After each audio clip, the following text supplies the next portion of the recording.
Hi everyone, it's Jeremy. Last week Poco released its new series of smartphones, the Poco X6, featuring the standard model and the Pro model. These two models share many similarities. Instead of wasting your time with multiple videos, I thought it would be more interesting to provide a comparative review of both directly in one video. This way you can also make an informed choice if you're undecided between the two. And having more power in the Pro model is not only beneficial for gaming, as we'll see. Usually I keep the price toward the end, but when comparing two models like this, the Pro is obviously better. If you have the budget and the desire to have all the features, it's the one to go for. However, the goal here is to figure out which one is more suitable for your needs and potentially avoid spending more on features that won't be useful in the end. The version and price may differ depending on your country, but there are variants between 8GB to 12GB of RAM and between 256GB and 512GB of storage. In France, the difference between the X6 and the X6 Pro is €50, which is not that great of a difference, but still. For the unboxing part, both phones have the same unboxing experience. You get the same box, a similar grey soft plastic protective case with slight differences related to the phone design, a USB to USB-C cable and a 67-watt charger. In terms of design, there is a resemblance between the two, but there are still differences. First, regarding the available colors, the X6 comes in blue, white and black, while the X6 Pro offers black, yellow and grey, with the yellow having a leather-like texture. It immediately gives a more premium feel in my opinion. The camera module is also different, with a larger module on the standard and a plastic block underneath that stops halfway on the standard, while it spans the full width on the Pro. The Pro also has rounded edges on its back, while the standard is completely flat. In terms of weight, it's similar, 181 grams for the standard and 186 grams for the Pro in the plastic version. Regarding thickness, the X6 is thinner at 7.98mm compared to 8.25mm for the Pro. Both phones are IP54 certified and have stereo speakers. The design is pretty similar, it's a matter of preferences. However, I would prefer the Pro only for the option of the yellow version, which I would have liked to have. On the other hand, the standard X6 has an advantage, it has a headphone jack. I don't personally use it, but I know there are still people who appreciate having it.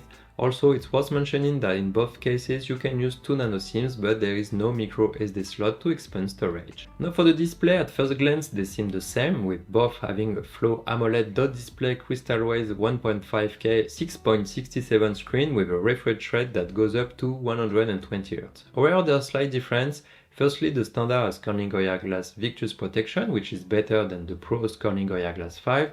The touch sampling rate is better on the Pro at 480Hz compared to 240Hz on the standard. In the settings you can choose the default of 460Hz or 120Hz, and in the color section the standard offers options like intense, saturated, standard or advanced. In contrast, on the other side, the Pro has a Pro mode that is supposed to be faithful to true colors. It's better if you want to edit photos on the phone, for example. If you're just consuming content, the difference in color accuracy may not be very noticeable.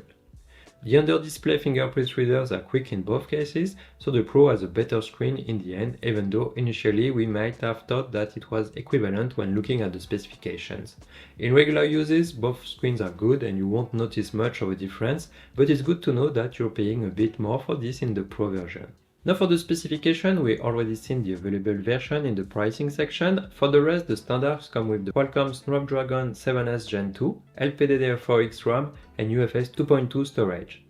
The Pro comes with the MediaTek Dimensity 8300 Ultra, LPDDR5X RAM and UFS 4.0 for storage. The processor, RAM type and storage type are crucial for smartphone speed in application, file recording, games, etc. I'll show you the benchmark results for various applications, and you can clearly see that the X6 Pro is almost 50% more powerful than the X6 on Antutu, 50% more on Geekbench, 220% more on 3D Mark Wildlife, which is more focused on gaming performance, or even in data rating on the phone, as you can see. This is important because when you install a large app, it's much faster on the Pro than on the standard. When a video or a photo is recorded, it will also be quicker. To resume, the X6 Pro is much more powerful than the standard, no need to say more. In games like PUBG you can have settings at Smooth, Extreme or HDR Ultra on the X6, while on the Pro you can go for Smooth 90fps or Ultra HDR Ultra. Similarly, in Call of Duty you can have settings at High, Max on the standard and up to Very High or Max, and also Medium, Ultra to get 120Hz on the Pro. Regarding the system, the X6 comes with MIUI 14 based on Android 13 and the Pro comes with HyperOS, the latest operating system based on Android 14. In terms of daily use, there isn't a significant difference between the two, except for a slightly different design in some places. However, what you should consider is that Poco commits to 3 generations of Android updates plus 4 years of security updates. Since the Pro already comes with Android 14, you can potentially get an extra Android generation compared to the standard X. For audio, both have stereo speakers, but the standard has an additional headphone jack. In terms of sound quality, I didn't notice a difference between the two, and the quality is quite good with reasonably loud sound. Regarding battery life, the standard has a 5100 mAh battery and the Pro has a 5000 mAh battery. Both have 67W fast charging. I used the PCMark application to simulate standard usage and have a basis for comparison. The standard got 12 hours and 47 minutes and the Pro got 12 hours and 25 minutes, so basically the same. For charging, it took me 46 minutes to go from 6% to 100% on the Pro model, but the test crashed before completion on the standard. However, it was getting roughly the same result, so there's not much difference between the two models here.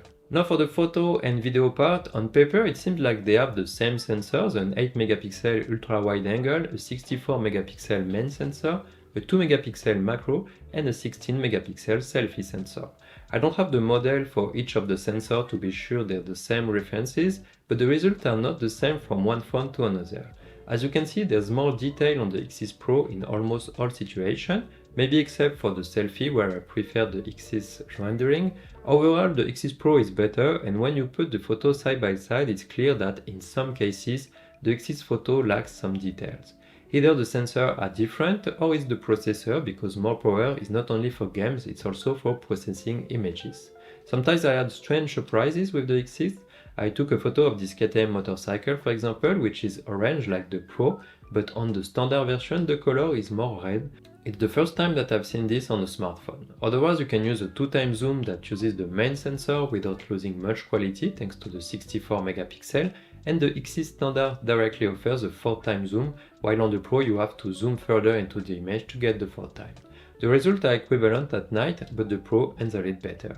In conclusion, we're not surprised the X6 Pro is better than the standard X6, and that's logical, but where I was most surprised is that when you look at the specifications side by side, you might think, okay, they have a similar design, the same screen, the same battery or charging, the same camera setup, and the only difference is the processor. I don't play video games, so I don't need the Pro version, and I'll go for the standard that is cheaper. I've even heard that in some YouTube reviews. However, it's not quite the case. The screen is not quite the same between the two, to the advantages of the Pro. The photo and video part is also better on the Pro, as we've just seen, and the Pro will get an additional OS update. If I had to choose, I think it's better to save a bit more and put the extra money into the Pro, even if you don't play games. If you still have questions about the phone, let me know in the comments, don't forget to subscribe, and I'll see you in the next video.